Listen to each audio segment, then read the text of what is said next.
Tonight for our meditation, shall we turn our Bibles to 23rd Psalm and read the first and the last word, please. आज के ध्यान के लिए आओ हमारे धर्मशास्त्र को भजन संहिता उसके 23 के पहले वचन और आखिरी वचन को कृपा करके पढ़ें। আর আজকে সন্ধ্যাবেলায় আমাদের ধ্যান করার জন্য গীত সংহিতা তার 23 অধ্যায় তার প্রথম পদ এবং শেষ পদটি দেখব। সদা প্রভু আমার পালক, আমার অভাব হইবে না। তিনি তৃণভূষিত চরানিতে আমাকে শয়ন করান, তিনি বিশ্রাম জলের ধারে ধারে আমাকে চালান। কেবল মঙ্গল ও দয়ায় আমার জীবনের সমুদয় দিন আমার অনুচর হইবে, আর আমি সদাপ্রভুর গৃহে চিরদিন বসতি করিব। The Lord is my shepherd, I shall not want. Surely goodness and mercy shall follow me all the days of my life, and I will dwell in the house of the Lord forever. Praise be to the holy name of the Lord. परमेश्वर के पवित्र नाम की महिमा हो। ঈশ্বরের পবিত্র নামের গৌরব হোক। This is a psalm very familiar to each and every one of us. हम में से हर एक लोग इस भजन को भली भांति जानते हैं। আর আমরা প্রত্যেকে এই গীত থেকে খুব ভালোভাবেই জানি।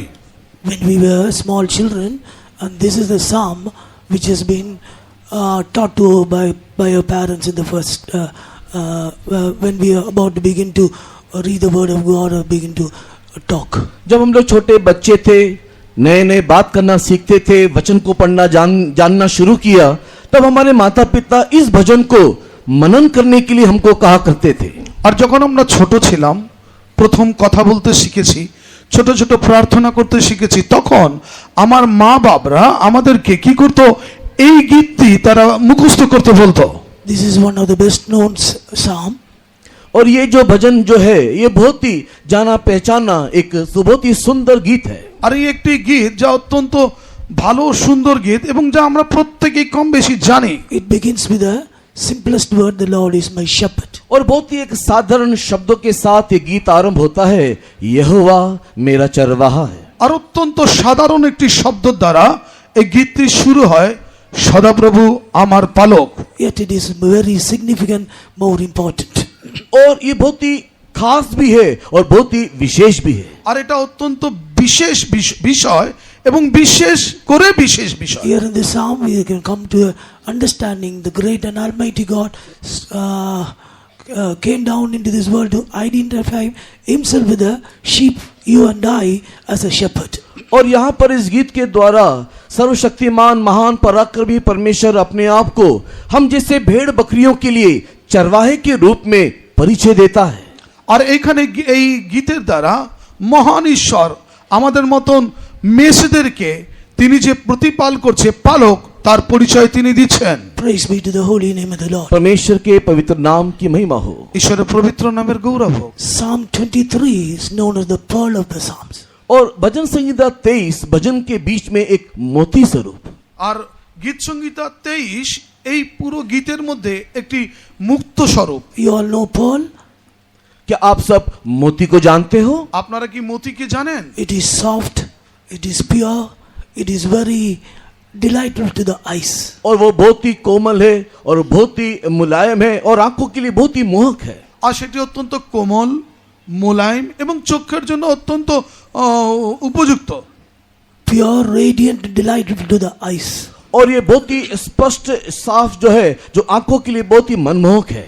আর এটা অত্যন্ত পরিষ্কার পরিচ্ছন্ন এবং চোখের জন্য অত্যন্ত মনোহর। Even so, the Psalms is so soothing, encouraging, comforting and consoling. और उसी प्रकार ये भजन भी बहुत ही आनंद देने वाला, तसल्ली देने वाला, शांति देने वाला एक बहुत ही सुंदर भजन होकर के दिखाई देता है। আর এই কারণে এই গীতটি অত্যন্ত আনন্দদায়ক, শান্তিদায়ক এই রকম একটি গীত হয়ে আমাদের কাছে দেখা দিচ্ছে। Psalms, when you come to Psalms 22, it's known as the Psalm of the Cross.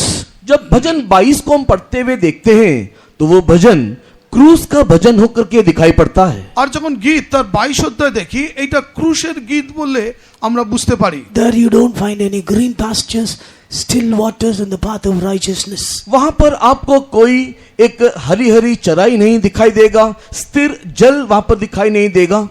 আর সেখানে কোনো সবুজ চরানি দেখা যাবে না, স্থির কোনো জলাশয় দেখা যাবে না। Psalms 22 speaks about the prophetical utterances concerning the sufferings of Jesus on the cross of Calvary. भजन संहिता 22 को पढ़ करके देखने के समय में कलवरी क्रूज में प्रभु यीशु मसीह ने जो सारी बातों को कहा, उन सारी बातों को भविष्यवाणी स्वरूप गीत में रचना किया गया है। আর এই 22 গীত যখন আমরা দেখি, কালভারি ক্রুশে প্রভু যিশু যে সমস্ত কথাগুলো বলেছে ভবিষ্যৎবাণী রূপে এই গীতটার মধ্যে আমরা দেখতে পাই। The very first verse begins with, my God, why hast thou forsaken me? 22 भजन के पहले वचन को ही पढ़ करके देखो तो, हे मेरे परमेश्वर तूने मुझे क्यों छोड़ दिया।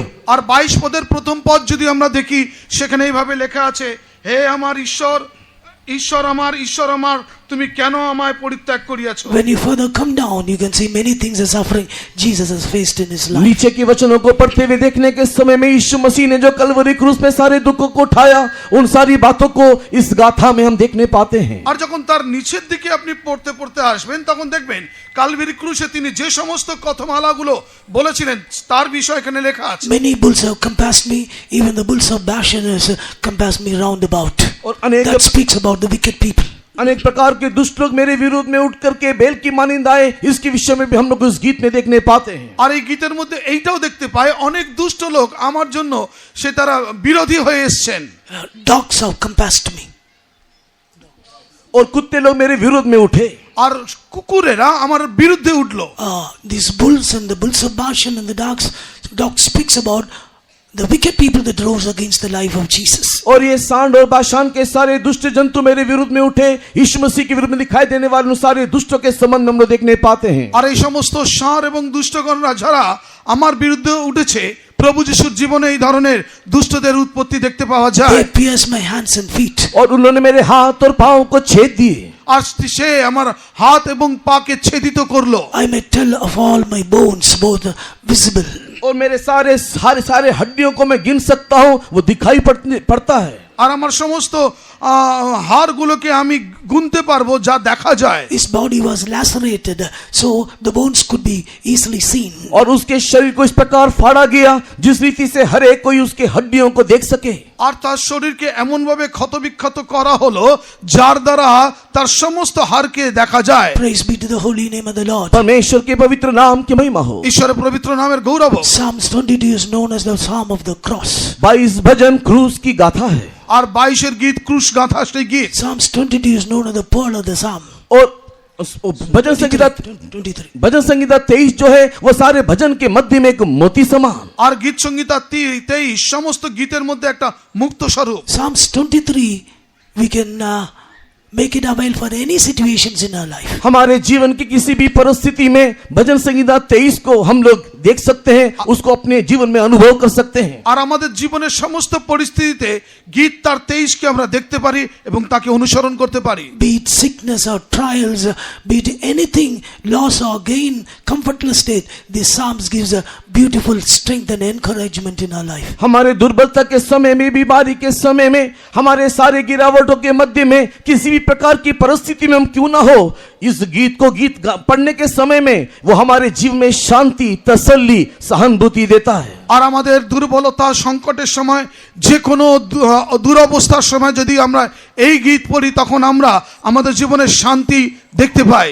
Recently I was very sick, nigh unto death. और हाल ही में मैं बहुत ही बीमार था, मृत्यु के बहुत ही समीप आ पहुंचा था। আর সাম্প্রতিককালে আমি খুব অসুস্থ ছিলাম, মৃত্যুর কাছে ছিলাম। God has enabled me to recite this psalm again and again, especially preparing a table in the presence of my enemies with an anointing oil. God really met me in His mercy, and by your prayers and standing in your midst, I am glorifying God. और उस समय में इस भजन संगीता को बारंबार दोहराने के लिए और विशेष करके शत्रु के सामने वो मेरे लिए मेज तैयार करता है, वो अभिषेक के तेल से मुझे अभिषेक करता है। इस गीत को मैं बारंबार दोहराते रहा और उसके द्वारा एक अभिषेक मेरे ऊपर आया और उस अभिषेक के द्वारा मुझे छुटकारा मिला। आज मैं आपके सामने खड़ा हूं। আর সেই দিনগুলোতে আমি এই গীতটি বারবার মনে করছিলাম, স্মরণ করছিলাম, পড়ছিলাম যে তিনি শত্রুর সাক্ষাতে আমার মেজ সাজিয়ে দেবে এবং তার তৈল অভিষেকের দ্বারা আমাকে সুস্থ করবে। আর তার দ্বারাই আজকে আমি আপনাদের সামনে ঈশ্বরের মহিমা করার জন্য দাঁড়িয়ে আছি। It is said, as the nightingale is very important among the birds, Even so, Psalms 23, the shepherd is very important in our life. और इस प्रकार कहते हैं कि पक्षियों के मध्य में जिस प्रकार Nightingale.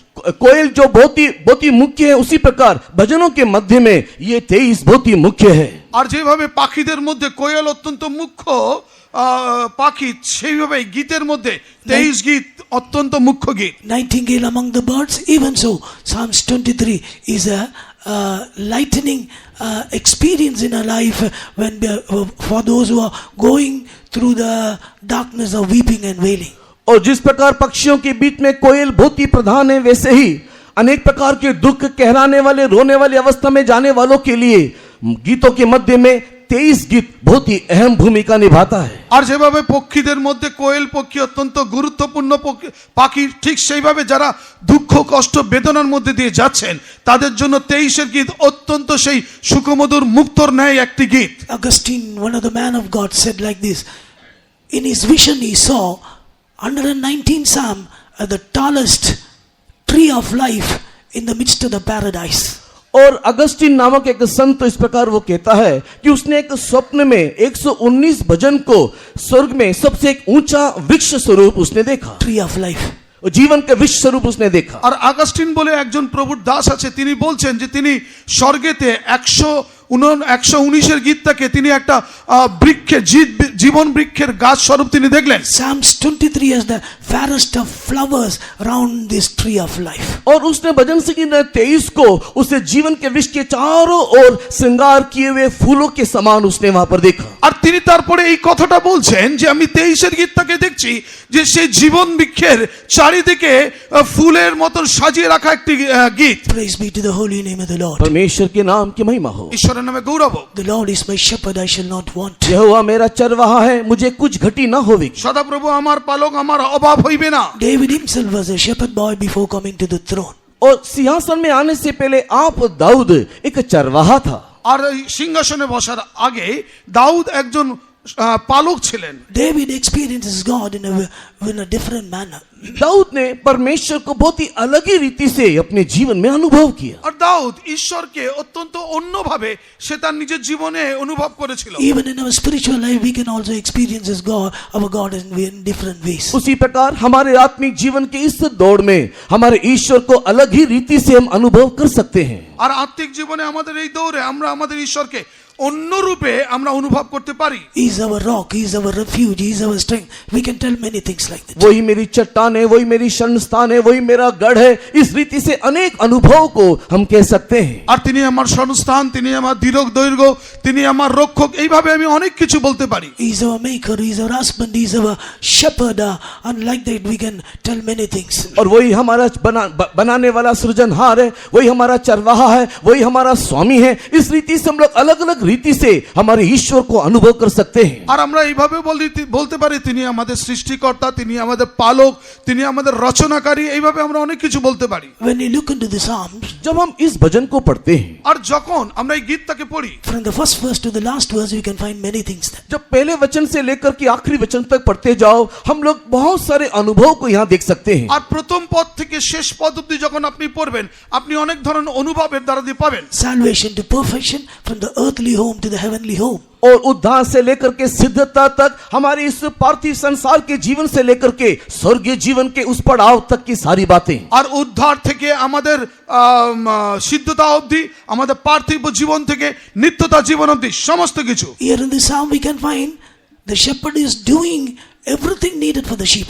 यहाँ पर हम देखते हैं कि चरवाहा अपने भेड़ों के लिए जो भी कुछ करना है सब कुछ वो पूरा करता है। আর এখানে আমরা দেখি পালক সে তার মেষের জন্য যা কিছু করার প্রয়োজন সমস্ত কিছু করে। Everything it is written, he absolutely the sheep has to obey his commands and follow him. और यहाँ पर इस प्रकार लिखा है सब कुछ वो यहाँ पर संपूर्ण रीति से भेड़ को केवल इतना करना है कि वो उसकी आज्ञा को माने और उसके पीछे पीछे हो ले। আর এখানে সবকিছুতে এইভাবে লেখা আছে উনি উনি উনি এর, আর এখানে এইটা বলা আছে মেষেরা শুধু তার বাক্য শুনে যেন সেই মতো চলে। He maketh me to lie down, he anoints my head, he leadeth me in the path of righteousness.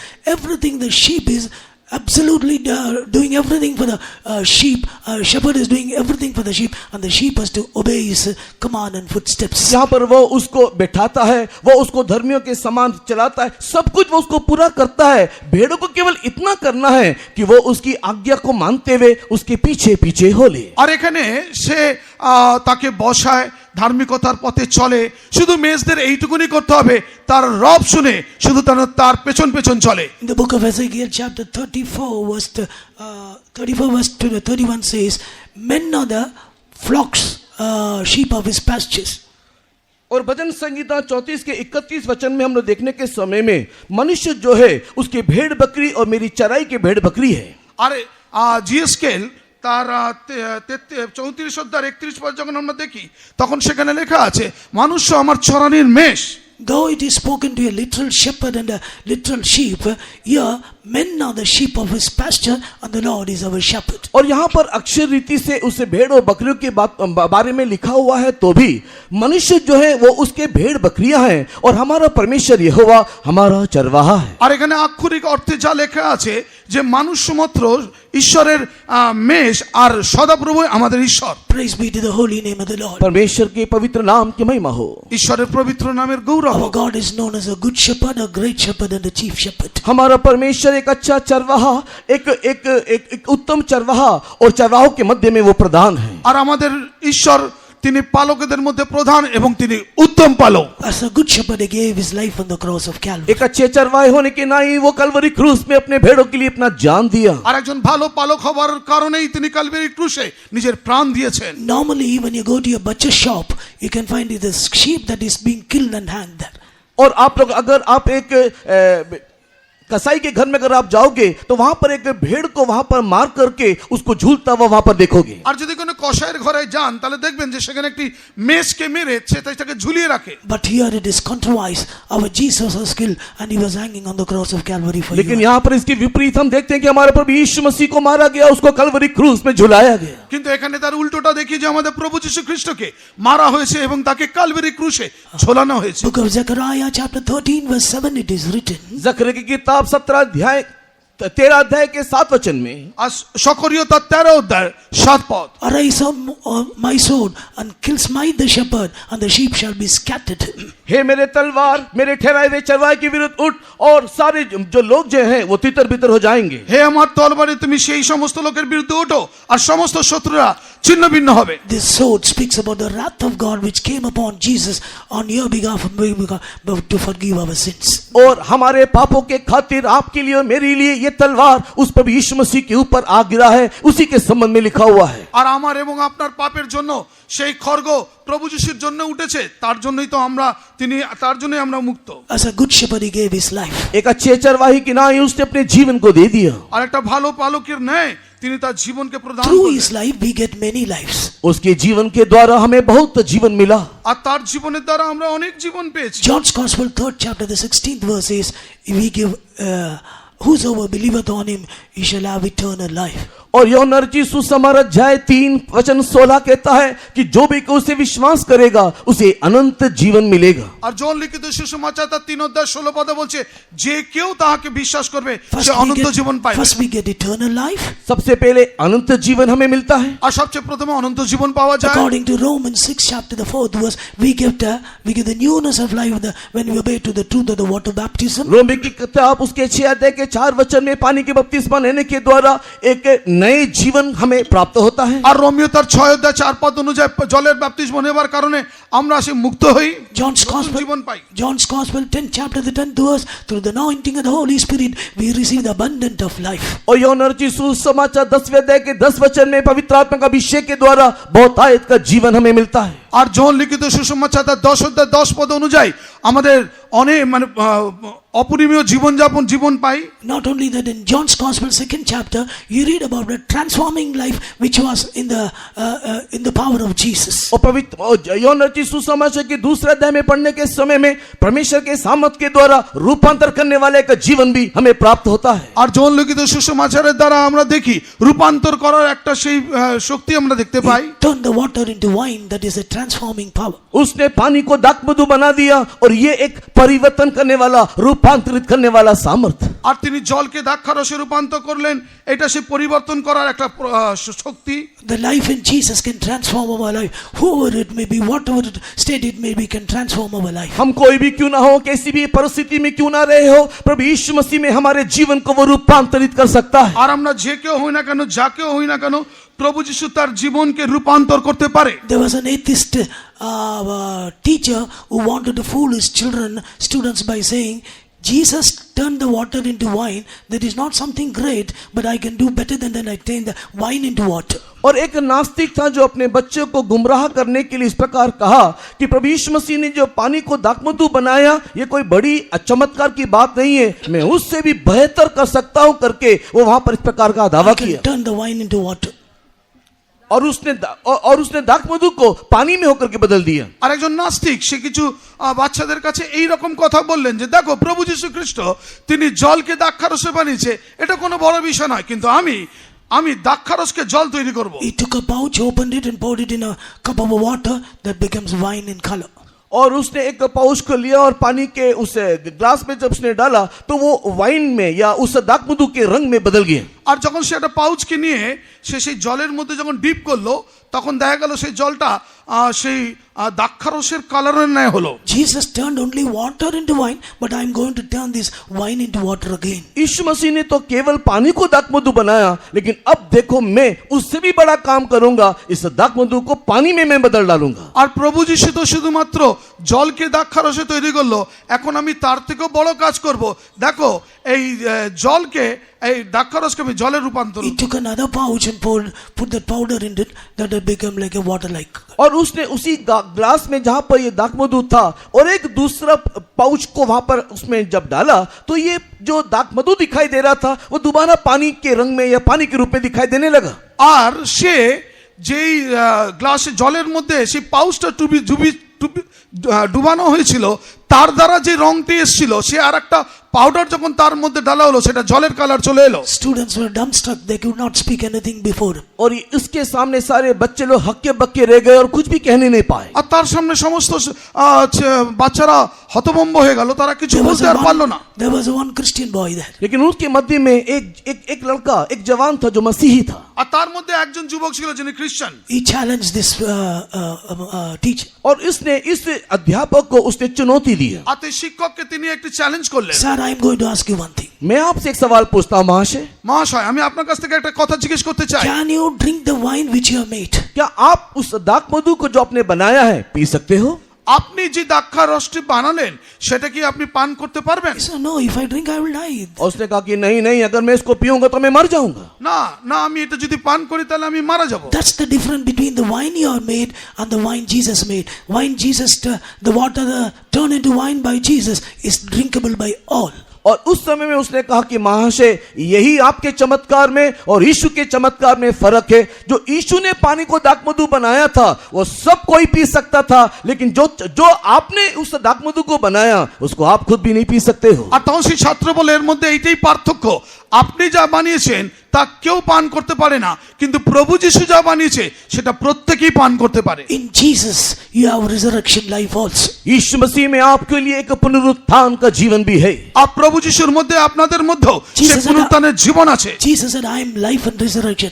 He that believeth on me, though he die, he will rise again. प्रभु यीशु मसीह ने इस प्रकार कहा कि मैं ही पुनरुत्थान और जीवन, और जो कोई मुझ में विश्वास करता है यद्यपि वो मर भी जाए तथापि वो जिएगा। আর প্রভু যিশু বললেন, আমি পুনরুত্থান আর জীবন, যে কেউ বিশ্বাস করে সে মরিলেও জীবন পাবে। Even tonight in our midst the resurrection and power is working. आज भी इस रात के समय में हमारे मध्य में पुनरुत्थान की वो शक्ति कार्य कर रहा है। আজকে এই রাত্রি বেলায় আমাদের মধ্যে সে পুনরুত্থানের শক্তি কাজ করছে। If you are sick and weak, this resurrection power can quicken our mortal body. अगर आप दुर्बल हो, बीमार हो, तो आपको इस पुनरुत्थान की शक्ति आपको संजीवित करेगा, उठ के खड़ा करेगा। আর আজকে যদি আপনি দুর্বল হন কিংবা রোগগ্রস্ত না, আজকে সেই পুনরুত্থানের শক্তি আপনাকে দাঁড় করাবে। As I told you, I was nigh unto death, went into unconscious coma for many hours, nothing could be done, but for the glory of God, I'm telling you, an anointing came upon me and I began to speak in the unknown tongues. By the grace of God, I'm alive today by the power of resurrection. मैंने जब जैसे I'm a witness of the power of resurrection. और जैसे कि मैंने आपको पहले बताया कि मैं भी बीमार था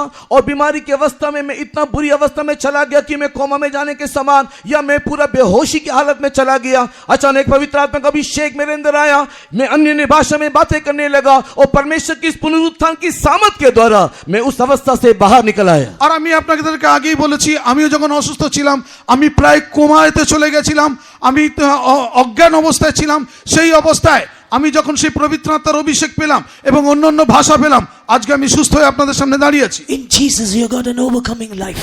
मसीह यीशु में एक जय जीवन आपके लिए है। আর খ্রিস্ট যিশুতে আপনাদের জন্য একটি জয় জীবন আছে। Jesus walking on the sea speaks about an overcoming life. यीशु मसीह जो समुद्र में चल करके दिखाया चला, वो एक जय जीवन का प्रतीक है। আর প্রভু যিশু যে সমুদ্রের মধ্যে চলে দেখালো, সেটা একটা জয় জীবনকে দেখায়। In the life of Jesus we have a victorious life, we have an overcoming life. मसीह यीशु के उस जीवन में हमारे लिए एक जय जीवन है, एक जयवंत अवस्था है। আর প্রভু যিশুর মধ্যে আমাদের জন্য সেই জয় জীবন আছে, জয়ী অবস্থা আছে। You may be a defeated person in your spiritual life. If you accept the Lord, if you allow the shepherd to work in your life, He will turn your defeat into your victory. आप एक पराजित व्यक्ति होंगे, लेकिन अगर आप उस मसीह यीशु को जो है आपका एक अच्छा चरवा है अपने जीवन में काम करने के लिए अनुमति दोगे, तो आपके पराजित अवस्था को वो जय में रूपांतरित करेगा। আপনি হয়তো একটা পরাজিত লোক, আপনি যদি প্রভু যিশু খ্রিস্টকে আজকে আপনার জীবনে কাজ করতে দেন, তাহলে আপনার জীবনটা জয়ী জীবন যাপন হয়ে যাবে। He's a great shepherd at His resurrection.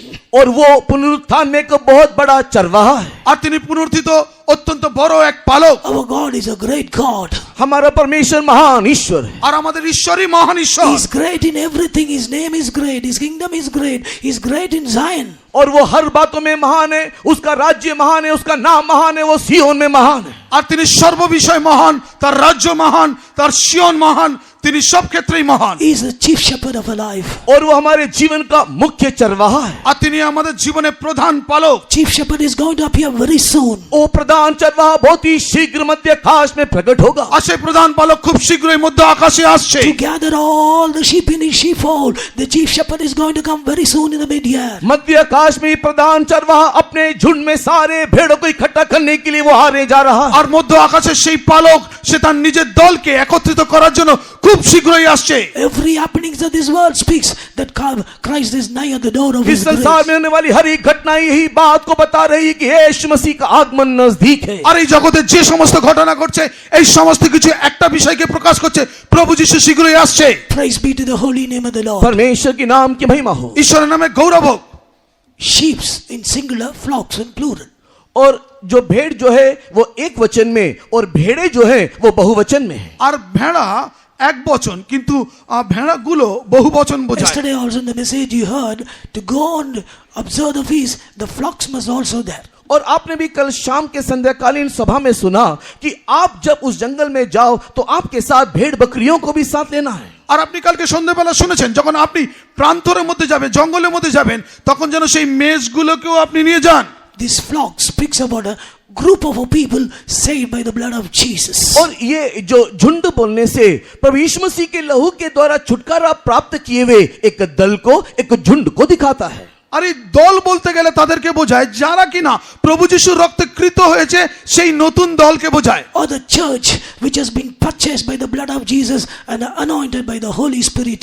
एक ऐसी कलीसिया जो प्रभु यीशु मसीह के लहू के द्वारा मोल दिया गया है और उसकी आत्मा के द्वारा अभिषेक किया गया है। এমন একটি মণ্ডলী যাদেরকে প্রভু যিশু তার রক্তের দ্বারা ক্রয় করেছে এবং পবিত্র আত্মার দ্বারা যাদেরকে অভিষেক করেছে। When we say flocks, the Bible speaks about, according to the things which I know, there are 6 names given to these flocks. और जब इस फ्लॉक्स इंग्लिश शब्द का जो अर्थ जो झुंड है, अगर मैं इस शास्त्र को पढ़ करके देखता हूं तो इस झुंड को 6 अलग अलग नामों से उसको दर्शाया गया है, बताया गया আর है। এই ফ্লক বলতে যে দলটাকে বোঝায়, আর আমি যখন শাস্ত্র নানান জায়গায় খুঁজে দেখছিলাম, 6টি এর নানান জায়গায় বিবরণ দেওয়া আছে। First of all, Luke's Gospel, 12th chapter, the 32nd verse says, "Fear not, O little flock, it is the good pleasure of your Father to give you the kingdom." और लूक रचित सुसमाचार 12:32.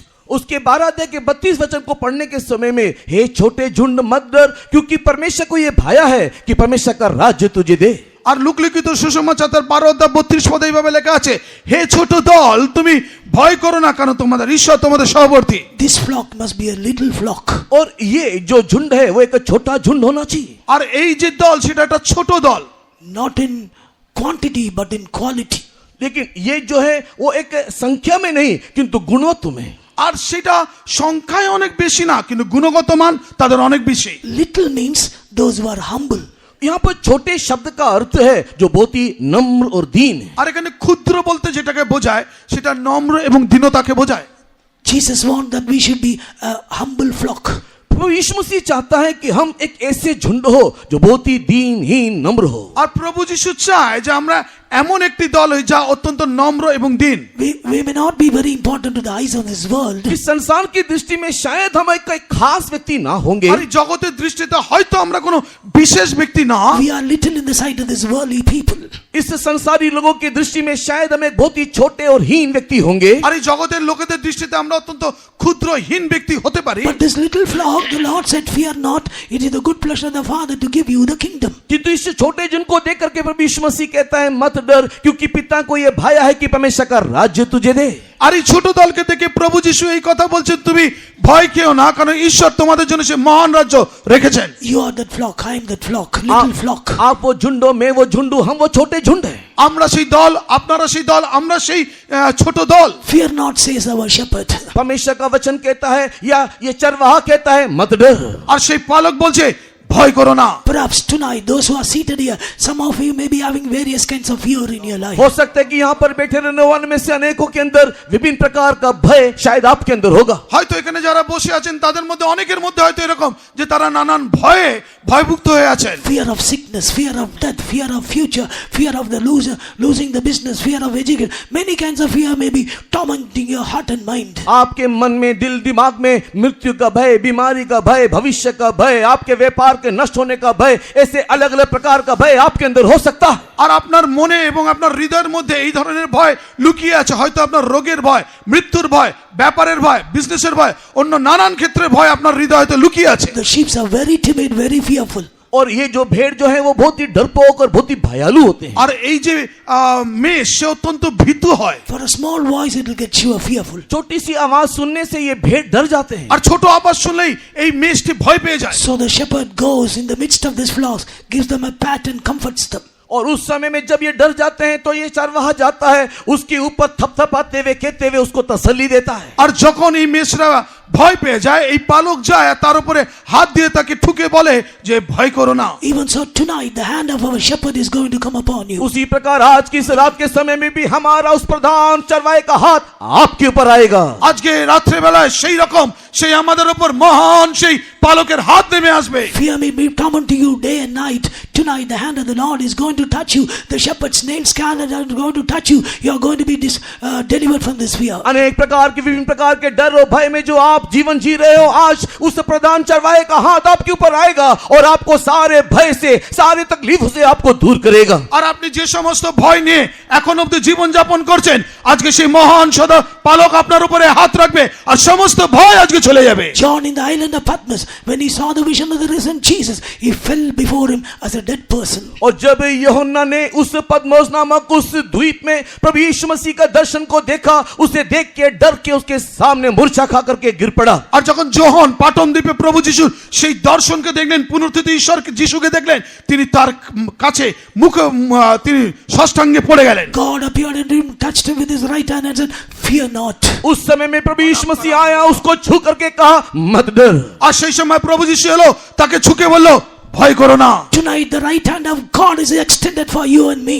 आज की रात प्रभु यीशु मसीह का दाहिना हाथ आपके लिए, मेरे लिए बढ़ाया हुआ है। আর আজকে রাত্রে বেলা প্রভু যিশু সেই ডান হাত আমার এবং আপনার জন্য বাড়ি রেখেছে। Let us pick up courage in the name of our shepherd. हमारे उस चरवाहे के नाम से आओ साहस की बातें कहे। আসুন সেই পালকের নামে আমরা সাহসপূর্বক কথা বলি। Secondly, this flock is known as a holy flock. दूसरा, ये झुंड को पवित्र झुंड करके कहा जाता আর है। দ্বিতীয়ত এই দলকে পবিত্র দল বলে বলা হচ্ছে। Kindly read Ezekiel chapter 36 verse 38. एजेकिएल 36 के 38 वचन को कृपा करके पढ़ेंगे। আর জিএসকেল 36 এর 38 দয়া করে পড়ুন। Ezekiel 36:38. যেমন পবিত্র মেষ পালে, যেমন জেরুজালেমের পর্ব সময়ে মেষ পালে, তেমনি মনুষ্য পালে এই উচ্ছিন্ন নগর সকল পরিপূর্ণ হইবে, তাহাতে তাহারা জানিবে যে আমি সদাপ্রভু। As the holy flock, as the flock of Jerusalem in As the a holy solemn flock feast, in the at Jerusalem. यहाँ पर यरूशलेम में दिखाई देने वाला एक पवित्र भेड़ों का झुंड। আর এখানে বলা হচ্ছে জেরুজালেমে দেখা যাবে এমন একটা পবিত্র দলকে। I told you the flock is the group of people saved by the blood of Jesus and anointed by the Holy Spirit, become the body of Christ, the church. और जैसे कि मैंने पहले ही बताया कि ये जो भेड़ बोलने से उस कलीसिया को दिखाता है जो प्रभु यीशु मसीह के लहू के द्वारा मोला गया, उसकी आत्मा के द्वारा अभिषेक किया गया है और वो उसके मंडली में दिखाई देता है। আর আমি প্রথমেই বলেছি এই দলটিকে তাদেরকে বোঝায় যারা প্রভু যিশুর রক্তের দ্বারা কৃত এবং পবিত্র আত্মার দ্বারা অভিষিক্ত, সেই মণ্ডলীকে বোঝায়। Marginal Bible says flock of the holy things. और जब इसके अनुवाद को हम लोग देखते हैं तो यहाँ पर मार्जिन में इस प्रकार लिखा हुआ है, ये वो झुंड है जो पवित्र राजा का झुंड है, আর আমরা যদি Flocks of the holy things. पवित्र वस्तुओं का झुंड है। আর এখানে বলা হচ্ছে যখন আমরা মার্জিনাল সেই ইন্টারপ্রিটেশনটাকে দেখি তখন সেখানে এইভাবে লেখা আছে সেই দলটাকে পবিত্র দল বলে বলা হচ্ছে। Shepherd is holy, he wants the sheep and the flocks to be also holy. और हमारा चरवाहा पवित्र है, वो चाहता है कि उसके भेड़ और बकरियां भी पवित्र हो। আর আমাদের পালক তিনি পবিত্র, তিনি চান তার মেষগুলো পবিত্র হোক। God is holy, his kingdom is holy, his throne is holy, his saints are holy, his angels are holy, his word is holy, his presence is holy, everything related to the Lord is holy, holy, holy. हमारा परमेश्वर पवित्र है, उसका राज्य पवित्र है, उसका वचन पवित्र है, उसके संत पवित्र है, उसके द्वारा संबंधित हर एक बातें पवित्र पवित्र पवित्र ही है। আর আমাদের প্রভু পবিত্র, তার বাক্য পবিত্র, তার সিংহাসন পবিত্র, তার স্বর্গ পবিত্র, তার সাধুগণেরা পবিত্র, তার সমস্ত কিছু পবিত্র পবিত্র পবিত্র। The seraphims cried and say, holy, holy, holy, the Lord of hosts is holy.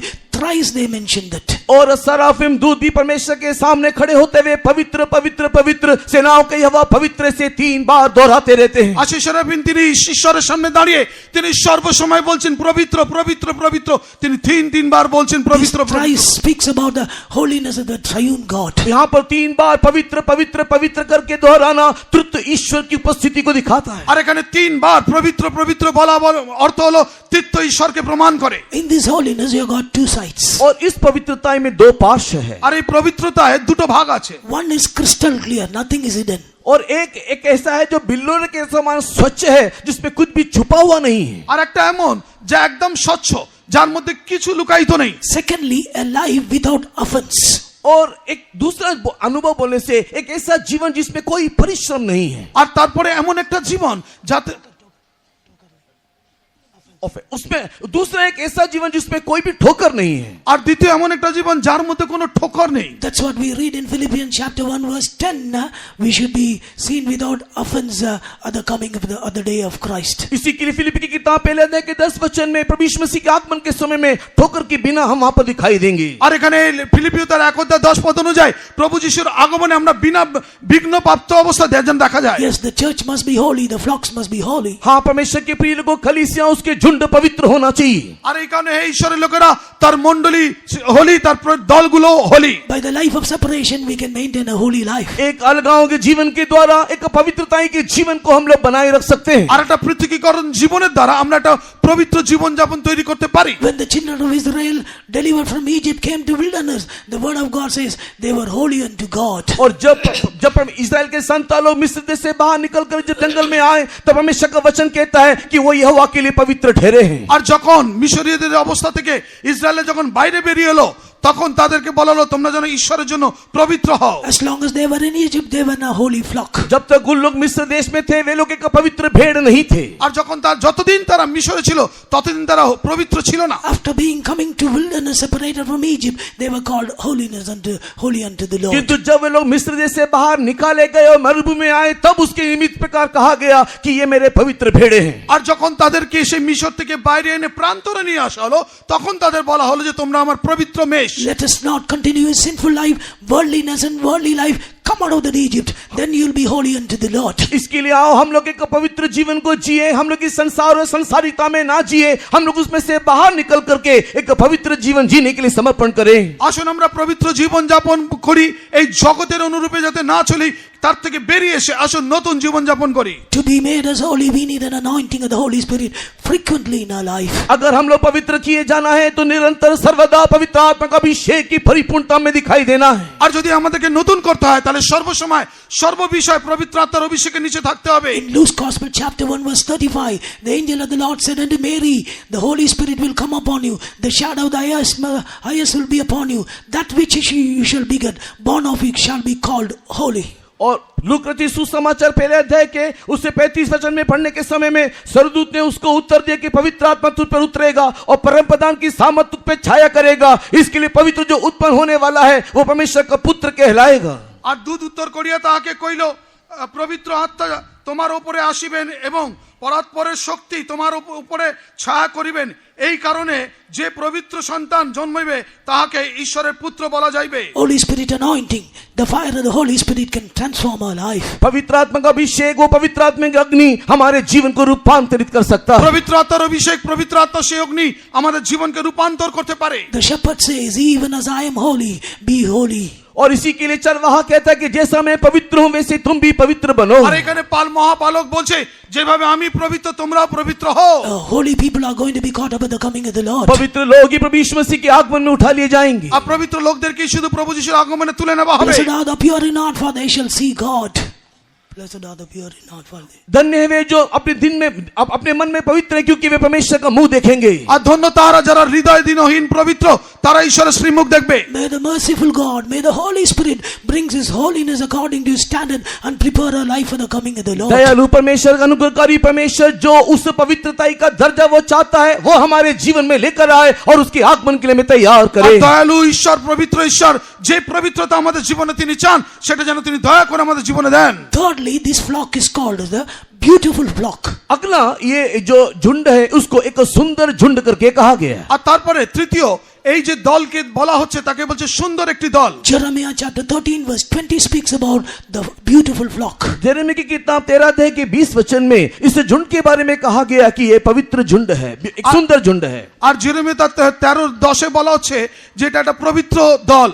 It is a holy flock, it is a beautiful flock. और ये एक पवित्र झुंड है, एक बहुत ही सुंदर झुंड है। আর এটা পবিত্র দল এবং অত্যন্ত সুন্দর একটি দল।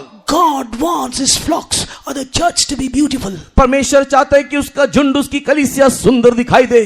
আর ঈশ্বর চায় তার সেই দল যেন মণ্ডলীতে সুন্দর যেন দেখতে পাওয়া যায়। Not as an outward beauty. ये एक बाहरी सुंदरता नहीं। আর এটা কোনো বাহ্যিক সুন্দরতা নয়। Today we find world over people are giving into fashions and decorations, make their body so beautiful. आज संसार में लोगों को देखने के समय में बाहरी रीति से अपने आप को श्रृंगार करते हुए सुंदर दिखाई देने के लिए वे लोग चाहते हैं। আর আজকে যখন আমরা জগতে দেখি লোকেরা নিজেদেরকে সুন্দর করার জন্য বাহ্যিক রূপে তারা নানান রূপে তারা নিজেকে সুন্দর করে। Even sad to say the Pentecostal people are following the suit. और दुख की बात यह है कि आज तक तो पेंटिकॉस्ट के लोग भी इस प्रकार की बातों का अनुकरण कर रहे हैं। কিন্তু দুঃখের বিষয় হলো যে আজকে পেন্টিকস্টাল লোকেরাও এই ধরনের বিষয়কে অনুকরণ Spend করে। their money and energy for this worldly beautification. इस संसार के सुंदरता के लिए वो अपने शक्ति सामर्थ को, अपने पैसे को खर्च करते हैं। আর তারা এই জগতের সুন্দরতার জন্য তারা নিজেদের সমস্ত পয়সা খরচা করে। God doesn't want the outward beauty, He wants the inward beauty. हमारा परमेश्वर एक बाहरी सुंदरता नहीं चाहता,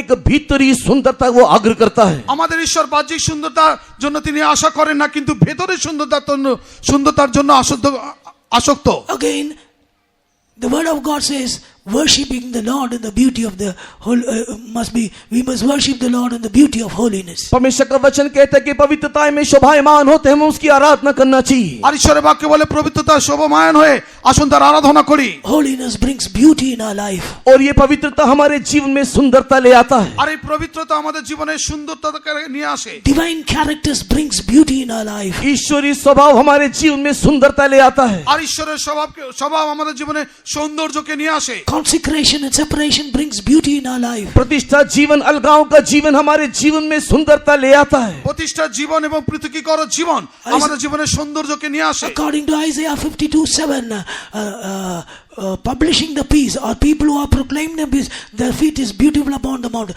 So the life of peace is beauty in our life. और 52 के 52 अध्याय में पढ़ने के समय में सुसमाचार बोलने वाले के पांव उस पर्वत के ऊपर सुंदर और मनोहर है करके लिखा हुआ है। যিশায় তার 52 দুই পদে লেখা আছে যারা সুসমাচারের সেই পাদুকা তাদের পাদ অত্যন্ত সুন্দর। Let us say the beauty of the Lord. हम लोग परमेश्वर की सुंदरता को चाहें। আমরা ঈশ্বরের সেই সৌন্দর্যকে চাই। Fourthly, the flock of Jerusalem. और चौथा जो है ये झुंड जो है यरूशलेम का झुंड। আর চতুর্থ জেরুজালেমের সেই দল। Ezekiel 36:38 said, the holy flock, the flock of Jerusalem. और यहेजकेल की किताब 36वें अध्याय के 38 वचन में ये पवित्र झुंड यरूशलेम का झुंड है। আর জিএসকেল তার 36-38 পদে বলে যে এখানে সেই পবিত্র যে দলটি সেটা জেরুজালেমের দল। Praise be to the holy name of the Lord. परमेश्वर के पवित्र नाम की महिमा हो। ঈশ্বরের পবিত্র নামের গৌরব। You must be seen in Jerusalem. आप यरूशलेम में दिखाई देना चाहिए। আপনাকে যেন জেরুজালেমে দেখতে As পাওয়া a যায়। flock, you must be seen in Jerusalem, not to be seen in Jericho. और आप एक ऐसा झुंड या एक ऐसे भेड़ बकरी को दिखाई दे जो यरूशलेम में पाया जाए, न कि यरीहो में। আর আপনি এমন একটা দলে যেন আপনাকে দেখতে পাওয়া যায় যাদেরকে জেরুজালেমে দেখতে পাওয়া যায়, জিরিওতে নয়। Jerusalem is a city of peace. और यरूशलेम कहने से शांति का राज्य है। আর জেরুজালেম হলো সেই শান্তির রাজ্য। It is a city of truth. और वो सत्य का नगरी है। আর সেটা সত্যের নগর। It is a city of righteousness. और वो धार्मिकता का नगरी है। আর সেটা ধার্মিকতার নগর। It is a city of unity. और वो एकता का नगर है। আর সেটা একতার একটি নগর। So in our spiritual life, in our church, we must live in unity and peace. Then we are in Jerusalem. इस कलीसिया में भी रहने के समय में हम लोग एकता के साथ, हम लोग शांति के साथ जीवन जीने से हम लोग इस यरूशलेम में परमेश्वर के भवन में दिखाई देंगे। আর এই মণ্ডলীতে যদি আমরা একতার সঙ্গে থাকি, শান্তির সঙ্গে থাকি, তাহলে আমরা সেই জেরুজালেমে দেখতে পাওয়া যাবে। Praise be to the holy name of the Lord. परमेश्वर के नाम की महिमा हो। ঈশ্বরের নামে গৌরব হোক। If you are not in Jerusalem tonight, the voice of the shepherd is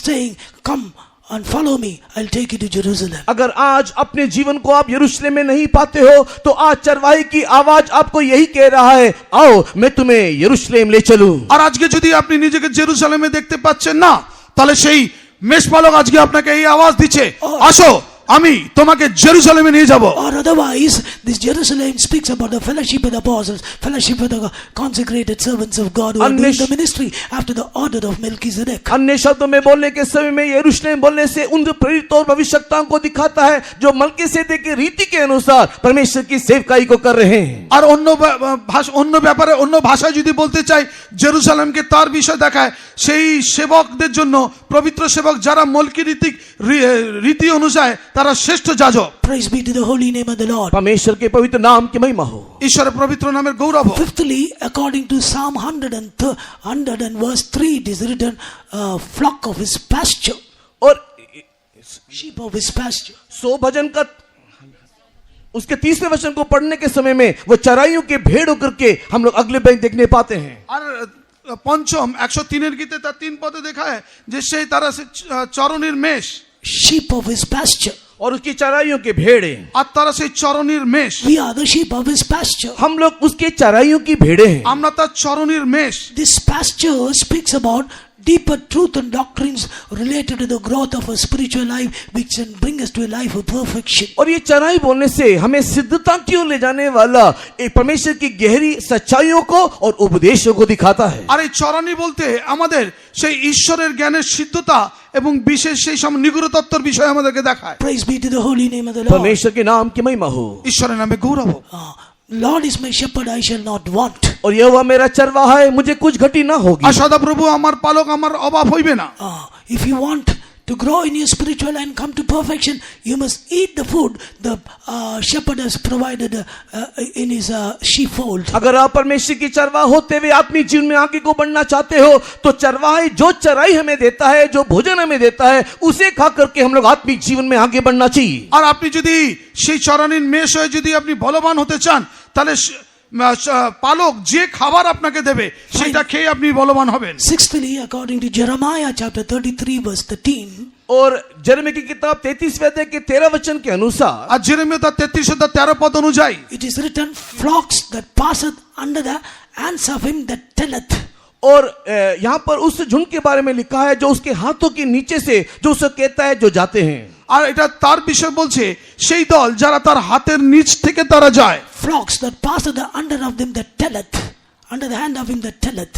और जो उनको ले चलता है, उनके हाथों के नीचे से जाने वाले वो भेड़ बकरियां। আর যারা তাদেরকে নিয়ে যায় সেই তাদের হাতের নিচ থেকে যাওয়া সেই মেষগুলোর কথা বলছে। That means it speaks about a leading and a guiding. और इसमें इसका अर्थ यह है कि वो चलाने वाले या अगुवाई के विषय में यहाँ पर बताया गया है। আর এখানে এটা এই বিষয় বোঝাচ্ছে যে তাদেরকে যিনি পরিচালনা করে কিংবা তাদের যারা পালক তার অনুসরণ করা। Dear child of God, you need a leader to lead you. You need a shepherd to lead you in this world. परमेश्वर के प्रिय लोगों, आपको एक चलाने वाला, एक चरवाहा चाहिए जो इस संसार में आपकी अगुवाई करे, आपको आगे ले चले। হে ঈশ্বরের লোকেরা, আপনাদের একটা পালকের দরকার যারা আপনাকে এই জগতে তারা চালিয়ে নিয়ে যাবে। We cannot do an independent Christian life. We have to do an interdependent Christian life. हम लोग एक स्वाधीन मसीही जीवन जी नहीं सकते। हम एक ऐसा मसीही जीवन को जीना है जहां पर हम किसी के ऊपर निर्भर होकर के उसके अधीन में रह करके चले। আর আমরা স্বাধীন খ্রিস্টান জীবনযাপন করি না, কিন্তু আমরা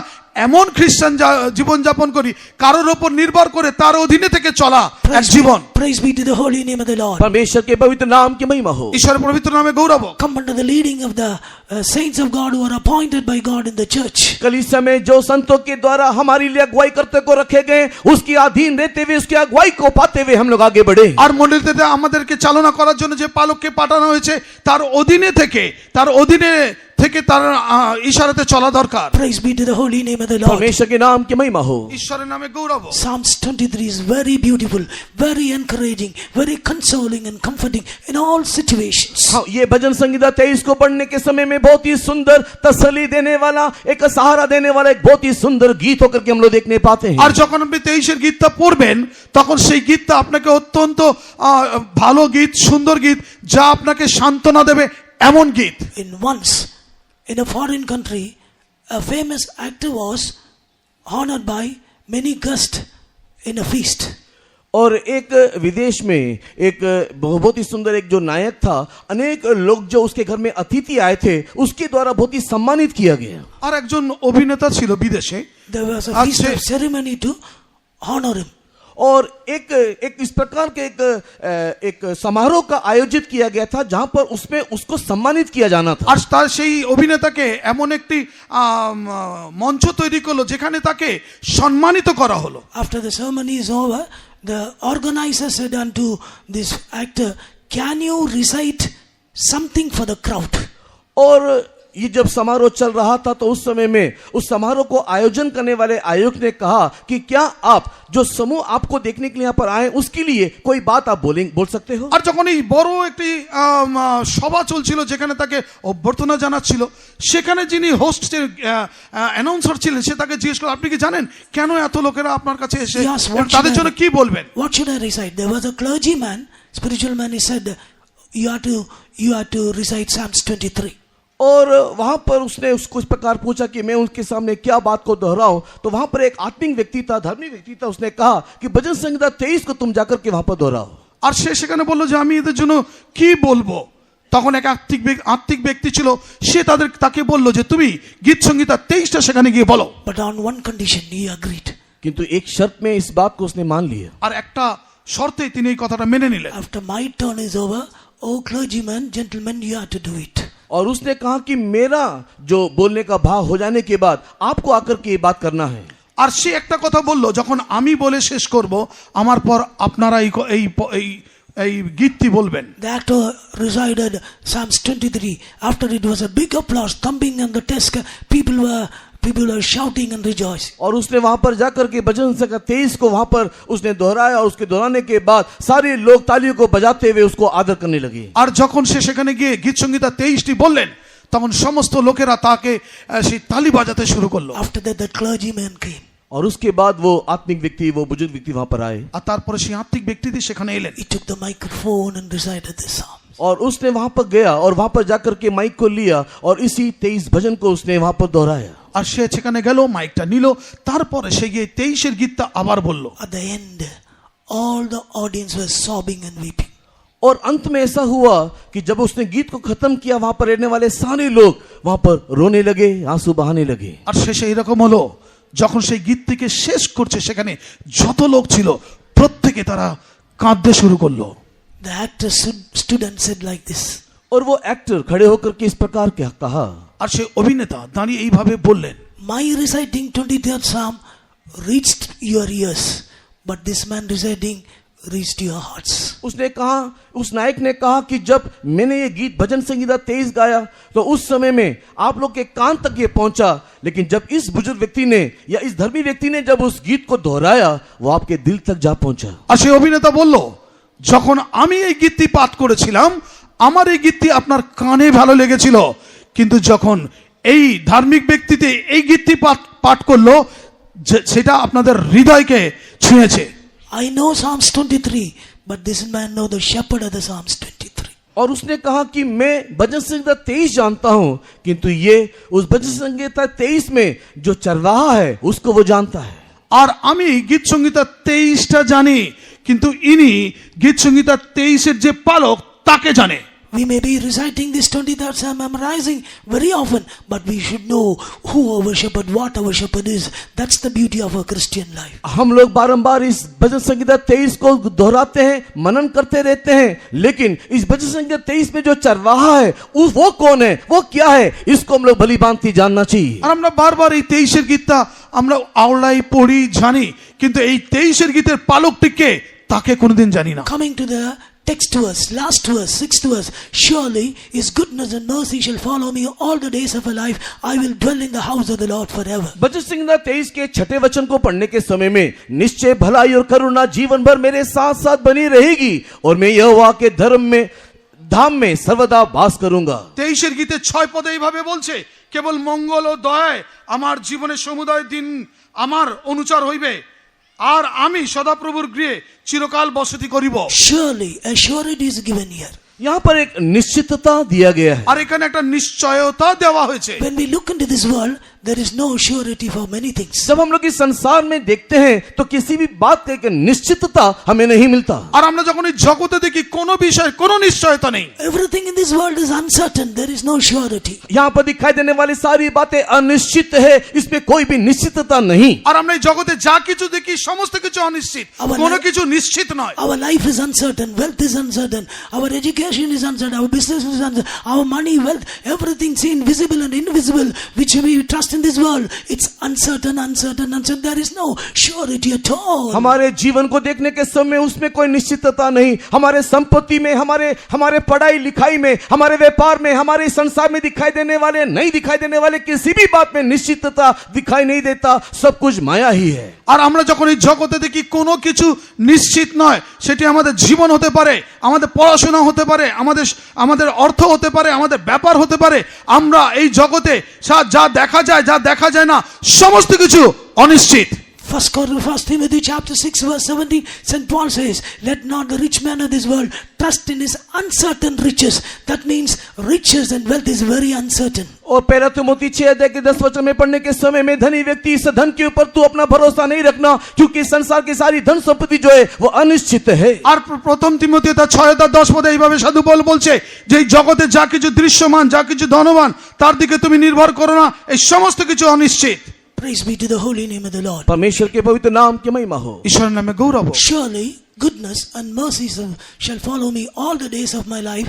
I will dwell in the house of the Lord forever. निश्चय भलाई और करुणा जीवन भर मेरे साथ साथ बनी रहेगी, मैं यहोवा के धाम में सर्वदा वास करूंगा। কেবল মঙ্গল ও দয়ায় আমার জীবনের অনুচর সমুদায় দিনে আমার অনুচর হইবে, আর আমি সদাপ্রভুর গৃহে চিরদিন বসতি করিব।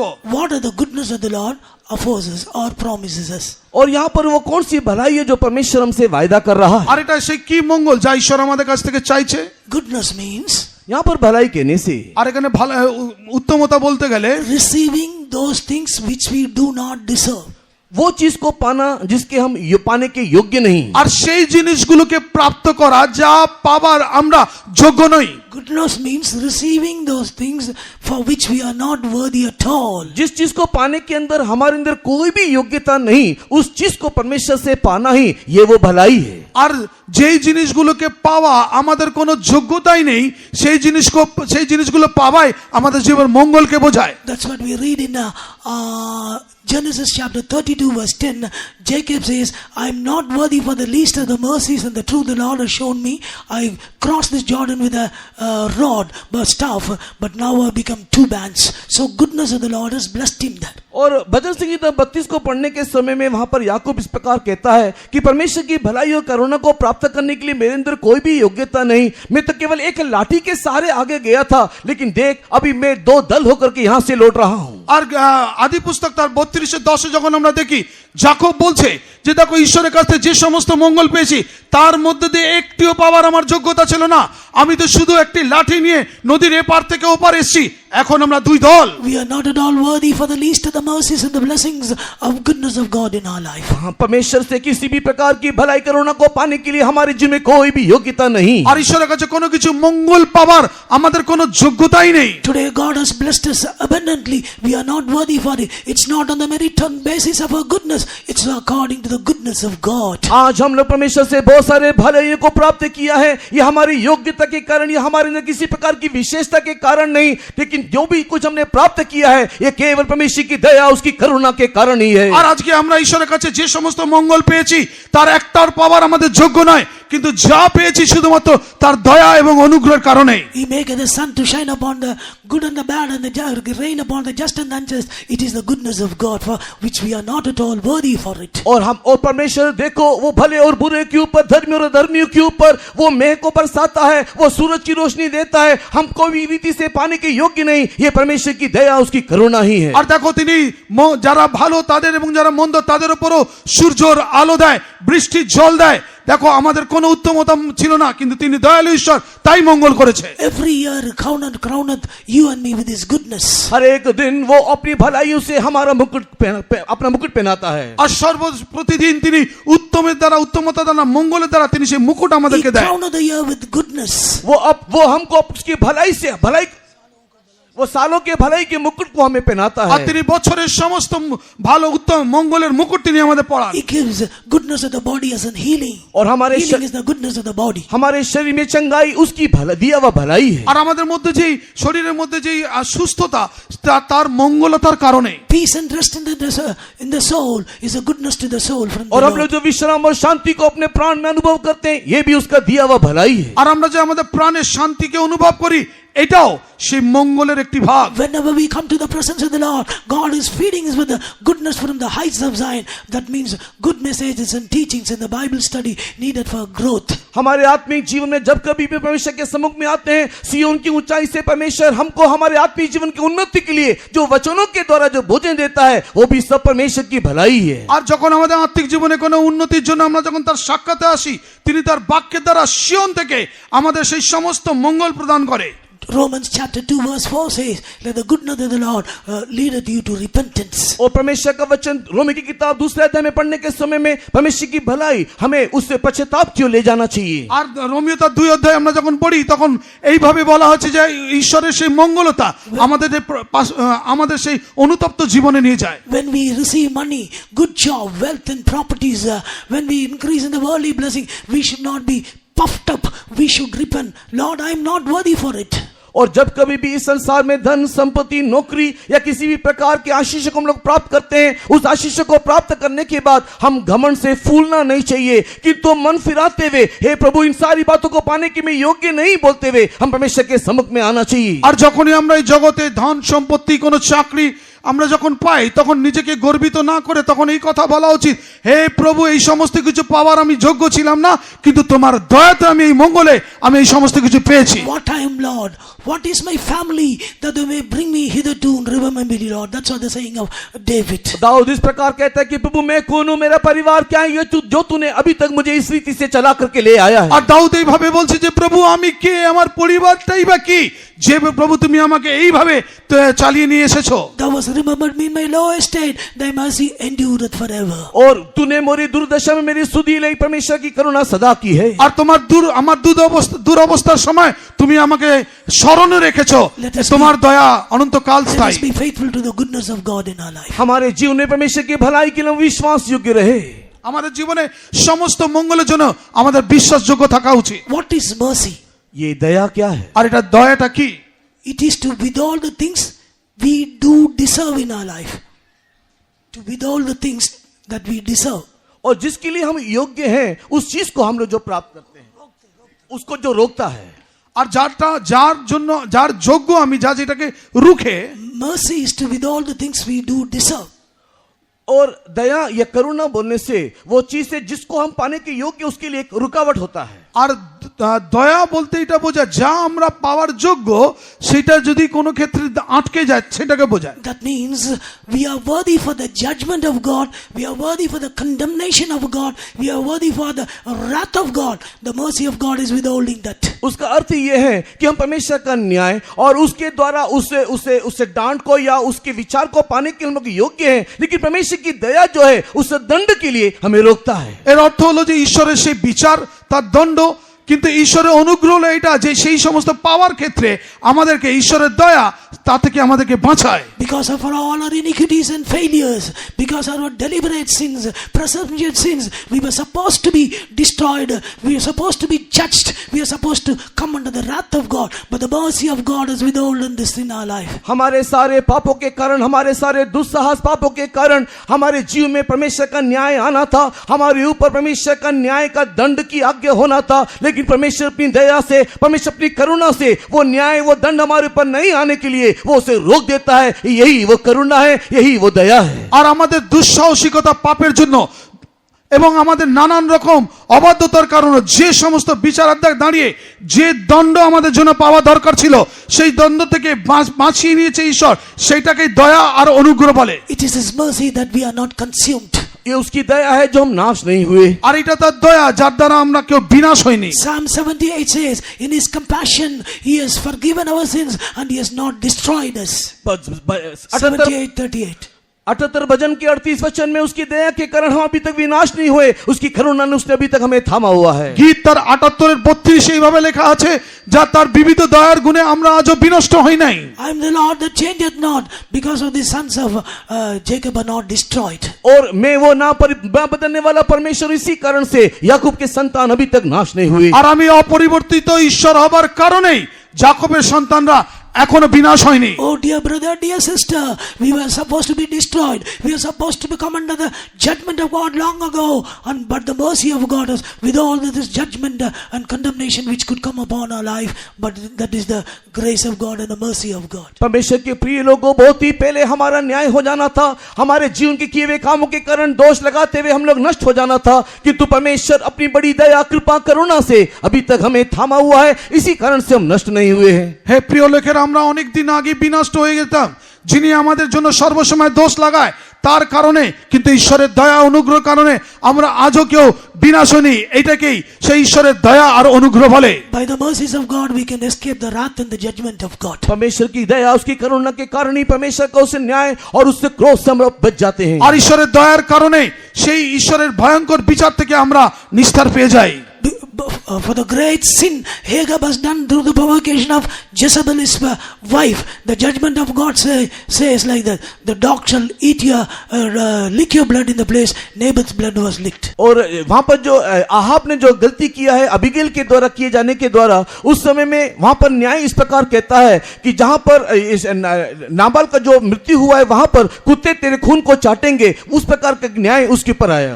আর আহাব রাজা নাবালের উপর যে সমস্ত অত্যাচার করেছিল সেই অত্যাচারের জন্য তাকে এইভাবে শাস্তি দেওয়া হয়েছিল যে তার রক্ত কুকুরেরা চেটে খাবে। Where the dogs lick the blood of Naboth, it will come upon you also. और नाबोत को Same judgment. नाबोत के रक्त को जिस प्रकार कुत्ते ने चाटा, उसी प्रकार वही न्याय तेरे ऊपर भी आएगा আর करके कहा। নাবোদের উপরে যেভাবে কুকুররা তার রক্তকে চেটেছিল সেইভাবেই বিচার তোমার উপরে আসবে। Ahab humbled himself. और आहाब ने उस समय में अपने आप को नम्र किया। আহাব সেই সময় নিজেকে নম্র He করলেন। sat in the sackcloth, put on the ashes, began to humble before God. God's mercy was shown upon him. That judgment was averted during his days. और उस समय आहाब राजा शोक करते हुए टाट के वस्त्र को पहन करके राख में बैठा, परमेश्वर के समय उसने वहां पर पश्चाताप किया। उस समय में परमेश्वर का क्रोध उसके ऊपर से वहां पर टल गया। আর আহাব রাজা যখন জানলেন যে ঈশ্বরের ক্রোধ তার উপরে এইরকম এসছে, সে নিজের উপরে ছাই লাগালেন, চট পড়লেন, ঈশ্বরের কাছে নম্র হলেন, নত হলেন, আর ঈশ্বরের সেই ক্রোধ তার উপর থেকে সরে গেল। Praise be to the holy name of the Lord. परमेश्वर के पवित्र नाम की महिमा हो। ঈশ্বরের পবিত্র নামে গৌরব। Coming to the people of Nineveh, judgment was averted. और निनवे के लोगों के संबंध में देखने के समय में न्याय भी उसके ऊपर से टाल दिया गया। আর নিনবের লোকেদের উপরও যখন দেখি যে তার উপর থেকে বিচার সরে গেল, Within 40 days, city will be overthrown because of the sin. उनके पापों के कारण 40 दिनों के अंदर इस शहर को सर्वनाश किया जाना था। আর তাদের পাপের কারণে 40 দিনের মধ্যে তাদের এই শহরকে বিনাশ করার কথা ছিল। Small and great, king and the nobles, everyone began to humble themselves sitting in the sackcloth. But on seeing their humility, God repented and averted that judgment which were to come upon the Ninevites. Nineveh के लोग ने जब इस बात को सुना कि 40 दिन के अंदर उसके शहर को सर्वनाश किया जाएगा, उस समय में राजा से लेकर के प्रजा तक, छोटे से लेकर के बड़े तक, मनुष्य से लेकर पशु तक, सारे लोग उस समय में अपने आप को नम्र किए, टाट ओढ़ करके जब उन्होंने परमेश्वर के समय अपने आप को दीन किया, उस समय में ये न्याय उनके ऊपर से टाल दिया गया। আর যখন নিনবের লোকেরা জানতে পারলো যে 40 দিনের মাথায় তাদের জীবনে এরকম একটি বিচারাজ্ঞা নেমে আসবে, তখন রাজা হোক কি প্রজা হোক, মানুষ কি জন্তু, ধনী কি গরিব, প্রত্যেক লোকেরা তারা ছাই মাখলো, চর পড়লো। চট পড়ার পর তারা নিজেদেরকে নতনম্র করলো, আর তারপরে তাদের উপর থেকে সেই বিচার সরিয়ে নেওয়া হলো। Word of God says God repented. और वहां पर परमेश्वर का वचन कहता है कि परमेश्वर वहां पर पछताया या मन फिराया। আর সেইভাবে লেখা আছে যে ঈশ্বর সেখানে মন পরিবর্তন করলো তাদের জন্য। God repented means God changed the decision. God changed his mind of destroying और people. परमेश्वर वहां पर पछताया नहीं तो मन फिराया कहने का मतलब जो न्याय का निर्णय उसने लिया था उस मन को उसने बदल डाला। আর ঈশ্বর সেখানে প্রায়শ্চিত্ত করলো কিংবা মন পরিবর্তন করলো বলার অর্থ যে ঈশ্বর যে ডিসিশন নিল, যে চিন্তা করেছিল, সেখান থেকে তার মনটা সেখান থেকে সরিয়ে নিল। Mercy of God enables us to escape the wrath and judgment. This judgment is averted in our life. और परमेश्वर की दया, उसकी करुणा हमारे ऊपर आने वाला न्याय और क्रोध को टाल देता है। আর ঈশ্বরের দয়া এবং করুণা আমাদের উপরে যে বিচারাজ্ঞা নেমে আসে সেটাকে সরিয়ে দেয়। But we should continue in the goodness and the mercy of God till the very end of our life. किंतु हमारे जीवन के अंतिम समय तक उसकी भलाई, उसकी करुणा में हम लोग बने रहना चाहिए। আর আমাদের জীবনের শেষ দিন অবধি তাদের সেই করুণা এবং মঙ্গলের নিচে থাকা উচিত। The world is heading for the destruction and the wrath of God. ये संसार परमेश्वर के क्रोध और विनाश की ओर बढ़ रहा है। আর এই জগৎ ঈশ্বরের ক্রোধ এবং বিনাশের দিকে এগিয়ে যাচ্ছে। As in the days of Noah, as in the days of Lot, the present world is heading for soon a judgment is going to come. नूह के दिनों के समान, लोत के दिनों के समान वर्तमान के संसार विनाश की ओर बढ़ते चले जा रहा है। নোয়ার দিনের সমান লোটের দিনের মতনই এই জগৎ সেই বিনাশের দিকে চলে যাচ্ছে। To escape the judgment and the wrath of God, let us remain in the mercy of God till the very end. और उस न्याय से, उस क्रोध से बचने के लिए अंतिम समय तक परमेश्वर की करुणा के अधीन आइए हम बने रहे। আর সেগুলো ন্যায় এবং বিচার থেকে বাঁচার জন্য শেষ দিন অবধি তার দয়া এবং করুণার নিচে আমাদের আসা উচিত। Goodness and mercy of the Lord shall follow me all the days of my life.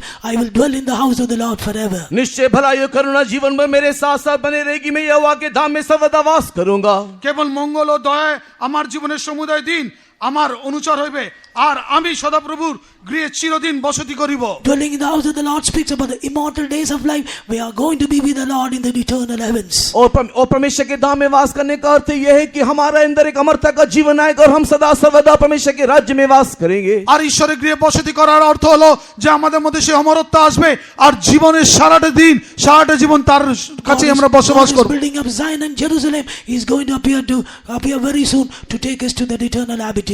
और परमेश्वर सिय्योन यरूशलेम को प्रस्तुत कर रहा है, बहुत ही शीघ्र उस नित्य निवास में ले जाने के लिए वो आएगा। আর ঈশ্বর সে সিয়ন এবং জেরুজালেমকে প্রস্তুত করছে, খুব শীঘ্রই তিনি তার কাছে তার দলকে নিয়ে যাবে। May God bless us with this. परमेश्वर इन सब वचनों से आशीष करे। ঈশ্বর তার বাক্যে আশীর্বাদ।